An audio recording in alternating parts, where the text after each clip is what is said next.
नमस्कार।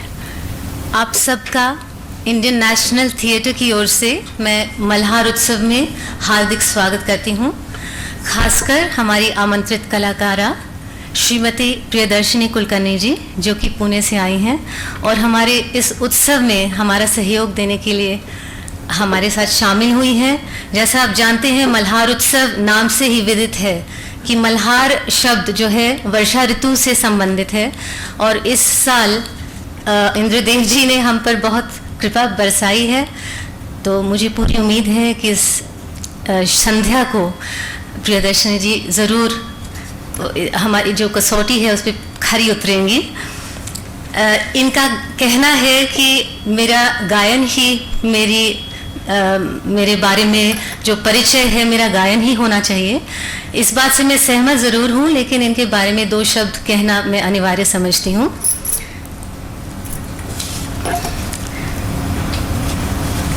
आपका गायन ही, क्योंकि आप कहती हैं, पहचान है। आप इनके जीवन सफ़र से आपको मालूम चलेगा कि इन्होंने अपने जो प्रारंभिक शिक्षा है 8 वर्ष की छोटी उम्र में औरंगाबाद के पंडित नाथ नेरालकर जी से आरंभ की।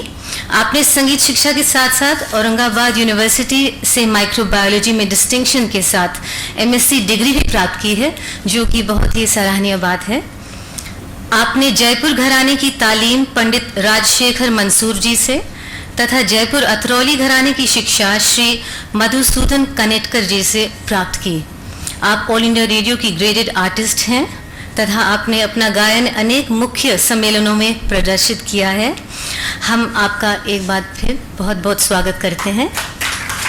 आपके साथ तबले पर डॉक्टर परमजीत सिंह जी संगत करेंगे, जो हमारे अपने शहर के डॉक्टर परमजीत सिंह जी हैं। पंजाब यूनिवर्सिटी में लेक्चरर के पद पे नियुक्त हैं। हारमोनियम पे हमारे जाने माने विनय मिश्रा जी, जो कि दिल्ली से आए हैं इनका सहयोग देने। तानपुरे पर गुरप्रीत कौर और रुचिका साथ देंगे। आप सबका बहुत बहुत स्वागत।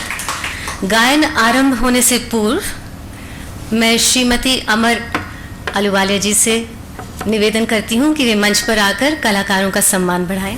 प्रियदर्शिनी जी।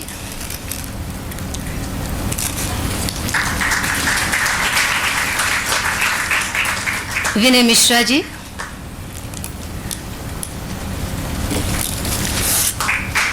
डॉक्टर परमजीत सिंह जी।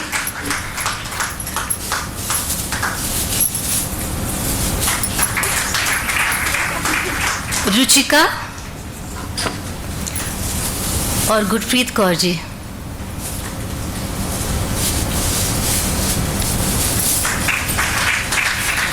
क्षमा कीजिए, मुझसे भूल हो गई। ये फूल भी इन्हीं के लिए है। Could you please do the honors once again? Thank you.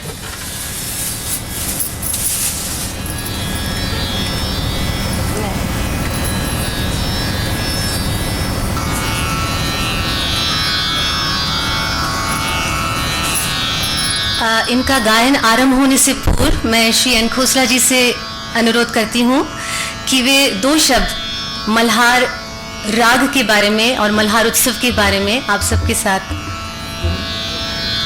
बांटे।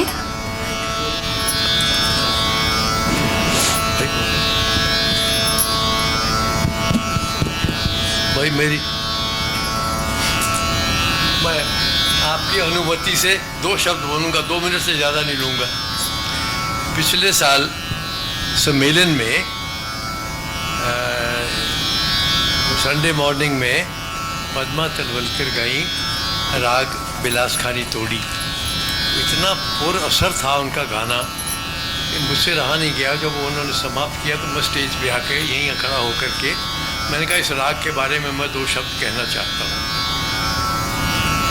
बहुत से रागों के बारे में ये नहीं मालूम कि ये किसने बनाए, कहाँ बनाए, कब बनाए और किस इंस्पिरेशन में आके बनाए, लेकिन बिलास खानी टोड़ी के बारे में मालूम है वो कैसे बना। मियां तानसेन जब स्वर्गवासी हुए तो उनके जनाजे के साथ, वो सब छोड़ दीजिए। अब मल्हार की बात। हमारी संगीत पद्धति के अनुसार 6 पेरेंट राग हैं: मेघ, मालकोंस, भैरव, दीपक, श्री, हिंडोल। इनमें मेघ का नाम सबसे पहले लिया जाता है। मेघ का मतलब आप जानते हैं बादल है, और बादल का वास्ता वर्षा ऋतु से है।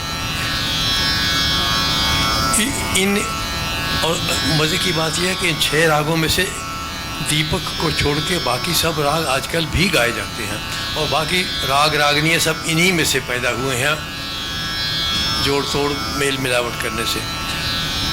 मल्हार एक ऐसा राग है, मल्हार तो कहने के कई प्रकार हैं इसके, जिसका वर्षा ऋतु से गहरा ताल्लुक है। संगीतज्ञों ने और गुणी लोगों ने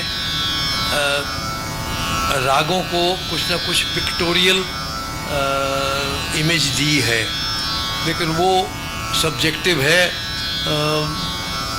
अपनी कुछ बातें मनगढ़ंत भी हैं, कुछ ऐसी हैं कि एक राग के बारे में 2-2, 3-3 पिक्चर्स बनाई किसी ने। कुछ ऐसे राग हैं जिनके बारे में कोई पिक्चर नहीं, लेकिन राग बड़े बहुत ही प्यारे राग हैं। मल्हार के बारे में ये है कि हम लोग जो उत्तर भारत में रहते हैं, तो मई और जून के महीने में आपने देखा है क्या हालत होती है, सूखा, गर्मी, और ज़बान लटक जाती है, और ये समझते हैं कि अच्छा मौसम कब आएगा, बारिश कब आएगी। वो एक भड़कन जैसी दिल में लग जाती है, जो कि मल्हार के निचले स्वरों में दिखाई देती है। ये मेरा भी सब्जेक्टिव व्यू है, लेकिन आम विचार यही है कि उस पीरियड को जो बड़ा ड्राई होता है, और मई और जून का महीना, उसमें ये जो मन में उद्गार उठते हैं उनको दर्शाया गया है। उसके बाद बादल आते हैं, निकल जाते हैं, और हम आसमान की तरफ देखते हैं। ये जैसे कि जून के एंड में, इस बार तो कुछ मौसम कुछ गड़बड़ा गया, लेकिन ये होता है तो हम देखते हैं क्या होने वाला है। बादल आते हैं, निकल जाते हैं, फिर आते हैं बादल, फिर थोड़े से टपकते हैं, और उसके बाद फिर छमाछम बारिश होती है। ये सब इन रागों में दर्शाया जाता है। और मल्हार के बहुत से प्रकार हैं। शुद्ध मल्हार, कुछ ऐसा कहा जाता है कि जी ये मियाँ की मल्हार और है, शुद्ध मल्हार और है। इसमें भी मतभेद हैं। कुछ लोग कहते हैं कि नहीं, शुद्ध मल्हार ही मुग़ल दरबार में गाई, मियाँ तानसेन ने बहुत उसकी स्वीकृति हुई, तो उसको मियाँ की मल्हार कहने लगे। जैसे कई रागों के साथ मियाँ तानसेन का नाम जुड़ा हुआ, मियाँ की टोडी, मियाँ की सारंग, तो कुछ भी कहिए। तो ये, लेकिन अब गुणीजनों ने इस राग के और बहुत से अंग निकाले हैं। गौड़ मल्हार बहुत ही प्यारा राग है, मीराबाई की मल्हार है, चरजू की मल्हार है, सुर मल्हार है, देश मल्हार है, जयंत मल्हार है। बड़े बड़े मुश्किल राग हैं। तो इन सब में थोड़ा सा इस ऋतु का वर्णन आपको अनुभव होगा। तो यही मुझे कहना है। और कुछ अगर ज़्यादा किसी ने कोई सवाल पूछना हो तो कॉन्सर्ट के बाद आप बताएंगी। बस यही कहना था मुझे। Thank you so much. नमस्कार। बहुत बहुत धन्यवाद। आप सबसे एक छोटा सा अनुरोध है कि अपने माइक जो मोबाइल फ़ोन्स हैं उनको कृपया करके ऑफ कर दीजिए, यदि आप इस संध्या का आनंद पूरी तरह से लेना चाहते हैं। एक और छोटा सा अनुरोध है हमारे मेंबर्स से, जाने से पहले अपने ईमेल एड्रेसेस ज़रूर लिखवाते जाइए बाहर मिस्टर आर्य के पास। That will make it easier for us to communicate and remain connected. Priyadarshini ji कौन से मल्हार के प्रकार गाएंगे वे स्वयं आपको बताएंगी। हम इनसे अनुरोध करते हैं कि वे अपना गायन आरंभ करें। धन्यवाद। नमस्कार। जैसे कि खोसला साहब ने बताया,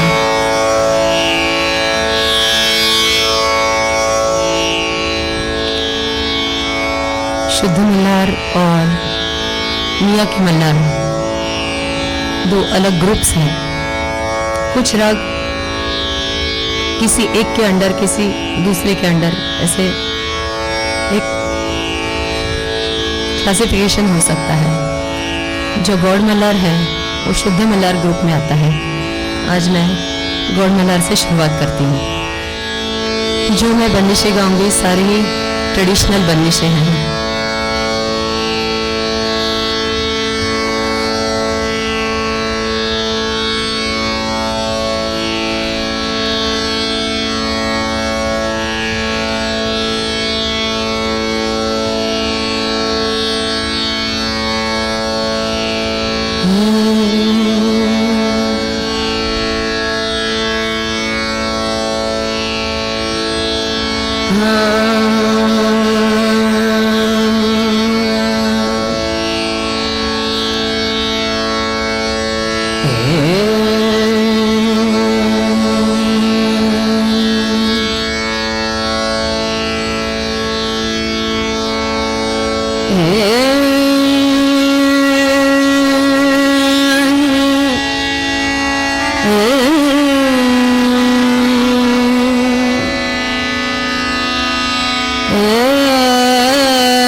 आ,